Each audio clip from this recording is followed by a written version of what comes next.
And so right now, James Harden is still where he's been the last few weeks. He wants a trade, and he wants a trade to the Clippers. We are interested in bringing him back. I just want to win a championship.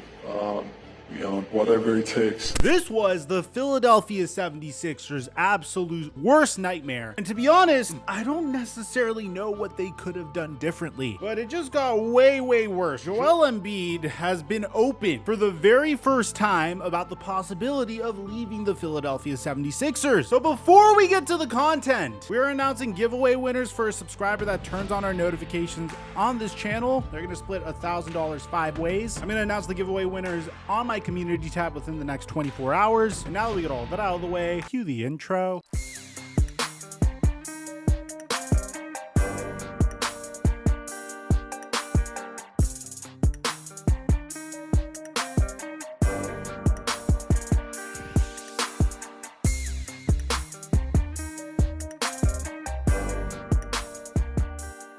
Mic check 1 2 1 2. What's going on, everybody? There are often times in NBA history where a basketball team seemingly does everything they possibly can to put a contender around their star player. I mean, when you look at Joel Embiid's career with the Philadelphia 76ers, it does not even come close to LeBron James's first stint with the Cleveland Cavaliers. The Cleveland Cavaliers did everything they possibly could to surround LeBron James with talent during his first stint with the team. I mean, they lost Carlos Boozer after Carlos Boozer bamboozled the Cleveland Cavaliers and signed with the Utah Jazz at free agency. You know, bamboozle, get it? Bamboozled.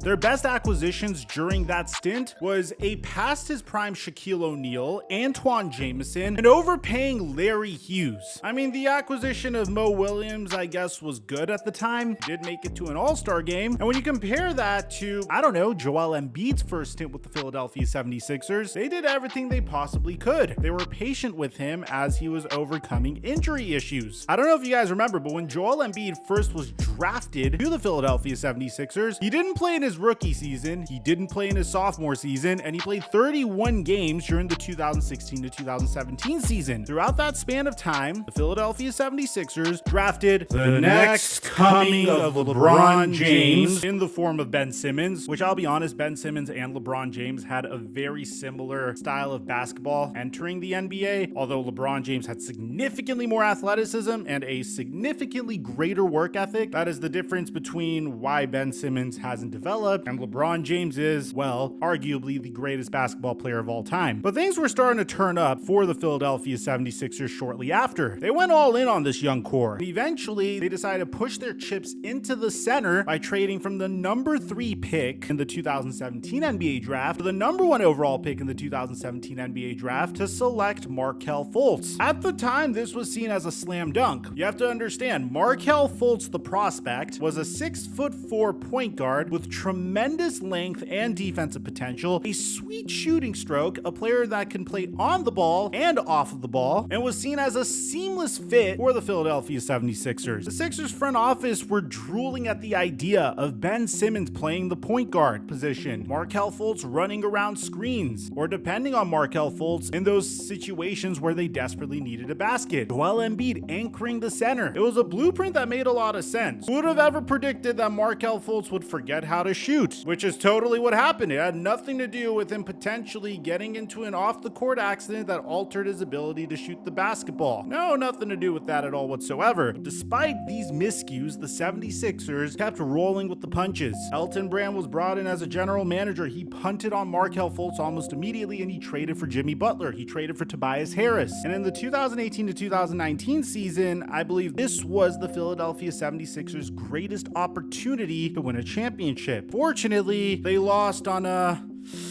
Sixers fans look away. And to add insult to injury, they decided to extend Tobias Harris and let Jimmy Butler join the Miami Heat, which there's a dispute about what actually went on there, because on one hand, Jimmy Butler said this. Tobias Harris over me? But on the other hand, Jimmy Butler also said this. The reason that I didn't go back was because somebody asked, can you control him? You can control Jimmy. We would think about having him back. Yeah. I was like, you don't got to worry about it. The Sixers would do everything to possibly make it work with Joel Embiid. Bear in mind, there was not a single team in the NBA that has been able to win a championship by being built around their starting center until this year. So the Philadelphia 76ers were trying everything they possibly could to make it work. Jimmy Butler leaves. Well, let's sign away Al Horford because he was giving Joel Embiid problems in the playoffs. And maybe that interior defense could help us. Signing of Al Horford was a disaster. Eventually, he would have to get benched, and they would move on from him a year and a half later. And more recently, after the Atlanta Hawks crippled Ben Simmons' soul, they were able to trade Ben Simmons to the Brooklyn Nets for James Harden. This was once again seen as the ultimate piece for the Philadelphia 76ers, a player that could excel in the pick and roll with Joel Embiid, player that can be depended on in clutch situations when things were getting too difficult for Joel Embiid. On top of this, you still have Tobias Harris, you still have remarkable shooting. You hit on your draft pick of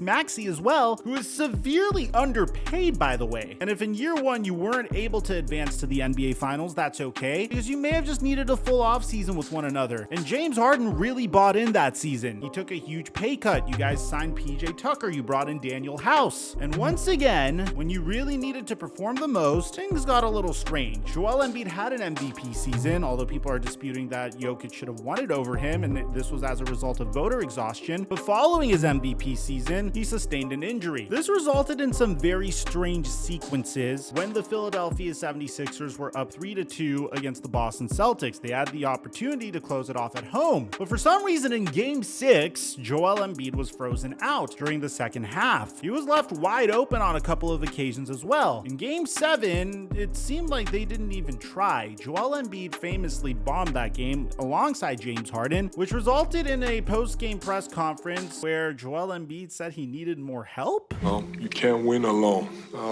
I can't win alone. Me and James, we just can't win alone. That's why basketball is played 5-on-5. So, we just need everybody to just, try to keep finding ways to get better, and we'll be fine. And that's where things started to get a little interesting. Doc Rivers came out and said he expected to be back. Are you planning to be the coach of the team next year? Yeah, I think I got 2 years left. So, given the tenor of what you've seen happen in the last 2 or 3 days, where coaches of the year, guys with titles. Yeah, no one's safe in our business, and I get that. Following that, we saw what James Harden thought about Doc Rivers. How has your relationship been with Doc, and would you like to see him back? Our relationship is okay. And 2 days after this interview, Doc Rivers was fired. This was obviously done to appease James Harden. As a matter of fact, Daryl Morey said that the Sixers are interested in bringing James Harden back. Follow up with James obviously having the player option. Do you anticipate him being back here with the Sixers, being able to re-sign him? James. We can't have those discussions yet, but we are interested in bringing him back. So far, things are getting worse and worse for the Philadelphia 76ers. About 20 days ago, right before free agency began, we found out that James Harden wanted to demand a trade from the Philadelphia 76ers, citing the fact that the Philadelphia 76ers mismanaged his free agency, whatever the hell that's supposed to mean. The plan was that he is going to opt in this season and pick up his $35.6 million option to explore a trade scenario. It is expected that Harden has played his last game for Philadelphia. Immediately we started to speculate, and then we found out the team that James Harden wants to play for is none other than the Los Angeles Clippers. Now you might be wondering why the Clippers, and why would James Harden want to leave the only general manager that he has ever truly gotten along with? Daryl Morey was his GM in Houston. Daryl Morey quite literally traded for him when he was on OKC, brought him to Houston, and put him into a system that resulted in him winning an MVP and getting very close to contending for championships. Daryl Morey would sign Dwight Howard. When he was sick of Dwight Howard, he would trade for Chris Paul. When he was sick of Chris Paul, he would trade Chris Paul for Russell Westbrook. He did everything that James Harden could possibly want. So what's the problem here? Why would you want to disband from a general manager who quite literally thinks you're better than Michael Jordan? No, seriously, he does. Watch. Someone asked me who's a better scorer, him or Michael Jordan, and it's just factual that James Harden is a better scorer than Michael Jordan. James Harden is by far number one in NBA history. We found out what's going on behind the scenes, and it's getting really, really bad. According to Shams, relationship between James Harden and Daryl Morey took an interesting turn. Between James Harden and Daryl Morey, the president of basketball operations in Philadelphia, it's essentially severed. So everyone around the Sixers, they know that he's been incredibly unnerved about how the team has handled his potential free agency. And this time around, there's not that relationship between Daryl Morey and James Harden. And it gets way, way worse from here. Way, way worse. Because at first, Joel Embiid was sitting quietly in the back and he wasn't saying anything. But now you have Tobias Harris upset at the Philadelphia 76ers because he feels like Sixers fans would trade him for a crumble cookie. Trade speculation, casual Sixers fans, they'll trade me for a crumble cookie. Which resulted in a funny moment where Daryl Morey took a picture in front of Crumble and reassured Tobias Harris he wouldn't be traded. But it just got way, way, way worse. Joel Embiid said in his last interview that he just wants to win a championship, whatever it takes. I don't know where that's going to be. No, seriously. You might be saying, no, I don't know where that's going to be. It's not a big deal. His next sentence is, whether it's in Philly or anywhere else, I just want to have a chance. You don't believe me? Watch. I just want to win a championship. Whatever it takes. I don't know where that's going to be, whether it's in Philly or, anywhere else. I just want to have a chance to accomplish that. I want to see what it feels like to win that first one and then think about, the next one. Following this, the Philadelphia 76ers went into panic mode. I mean, immediately you heard Daryl Morey telling reporters on Monday that he believes Embiid is still committed to bringing a title to Philadelphia. He wants to win it here. He wants to win it for Philly. In addition to this, Sam Amick actually published an article in regards to this, doing some damage control, saying why Joel Embiid's viral comments matter far less than Daryl Morey and James Harden's next move, saying that if you strip down the actual message, there's really not much to dissect here. Embiid, like so many athletes who have come before, expressed an interest in being a champion and indicated that it was a bigger priority than playing for the same NBA team for the entirety of his career. That's hardly revelatory. Yeah, that's not a big deal at all. Joel Embiid just said that he would want to win a championship and he wouldn't mind leaving the Philadelphia 76ers to do it. This moment went way more viral than anyone would have thought. And as a result, it seems like multiple members of the 76ers organization and Joel Embiid himself had to go into damage control mode. As a matter of fact, it even says that as for the question of whether Embiid might be trying to leave Philly anytime soon, a high-ranking Sixers source told The Athletic that Embiid or his representatives have not shared any such message with the team. In fact, the organization's belief remains that Embiid would love to go the way of Dirk Nowitzki or Kobe Bryant and stay with one team for his entire career. The source was granted anonymity because these sort of matters aren't typically discussed publicly. It's so funny how immediately after this comes out, an anonymous source says, hey, guess what? He's just messing with everybody. Yeah, Joel Embiid wants to be like Kobe Bryant and Dirk Nowitzki and stay with one team for the entirety of his career. And here's another thing that we have to dissect. Someone tweets at Joel Embiid, I'd like to win a championship in Philly or somewhere else. The somewhere else was unnecessary TBH. I want to make this very clear. Joel Embiid would quote tweet this and say, buddy, check my middle name. On Twitter, Joel Troel Embiid. But there's no way that Joel Embiid just decided to wake up one day and say, hey, you know what? I know things are really tense in Philadelphia. I know Tobias Harris roasted Sixers fans about being traded for a crumble cookie. I know James Harden wants to leave the Philadelphia 76ers. So why don't I just go into this public forum and say that I would like to win a championship, whether it's on the Sixers or somewhere else? This is damage control. Make no mistake about it. This is really, really bad. And to be honest, I can't blame Joel Embiid at this point. Each and every year, you're going into the NBA season with a minor tweak to your team in hopes that, hey, maybe this tweak is going to get me to where I need to be to win a championship. You've seen Joel Embiid cry when his window of opportunity to win a championship was closed shut. But now, the Sixers are in a much different situation. Each and every swing that they took was a whiff, whether that was Ben Simmons, Markelle Fultz, Jimmy Butler, Al Horford, Doc Rivers, and now James Harden. If James Harden leaves, then what is there for Joel Embiid at this point? I mean, could they swing a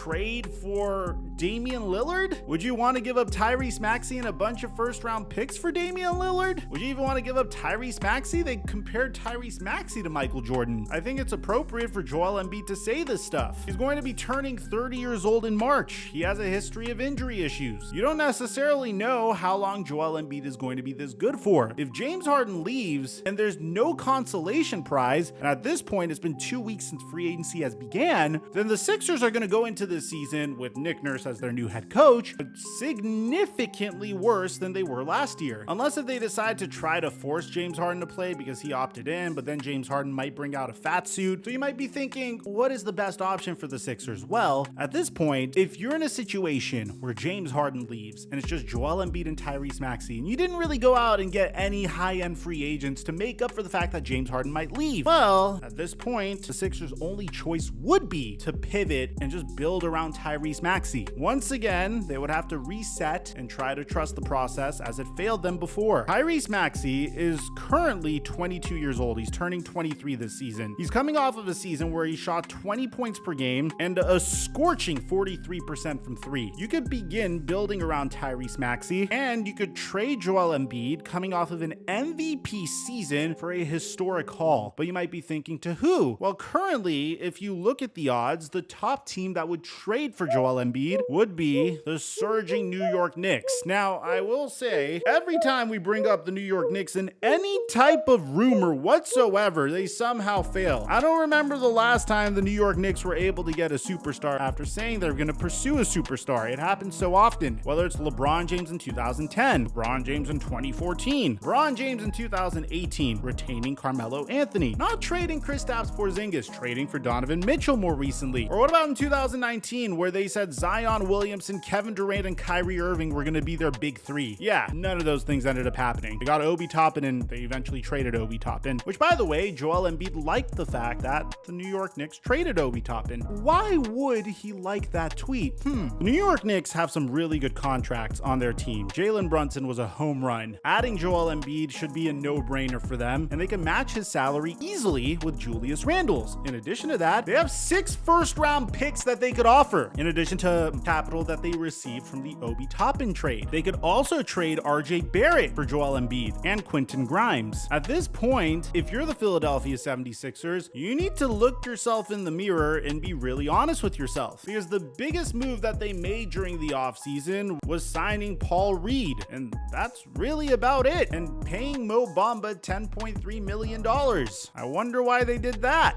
I mean, if you look at the Sixers, they sure have a lot of centers on their team. Between Mo Bamba, Joel Embiid, Dwayne Dedmon, Montrezl Harrell, one would have to wonder if they're trying to prepare for a big move. Could the 76ers beat the Milwaukee Bucks, the Boston Celtics, the Cleveland Cavaliers, hell, the New York Knicks as is, the Atlanta Hawks, the Miami Heat? What if the Miami Heat get Damian Lillard? Could you beat the Miami Heat without James Harden? What if you make it all the way to the NBA Finals through some miracle? Do you think you'd be good enough to beat the Denver Nuggets, the Phoenix Suns, the Clippers, the Warriors, the Lakers? The 76ers as is not competitive. You have a player that is coming off of an MVP season that is locked into a contract for another 3 seasons. If James Harden leaves and there's not another superstar that you could pair with Joel Embiid and Tyrese Maxey when he is being underpaid, then this is a no-brainer. You should trade Joel Embiid and get a nice return and start rebuilding around Tyrese Maxey. Let me know in the comment section down below what you guys think about all this. Aside from that, I'm your boy Mike, and I'm dropping our mic until our next upload.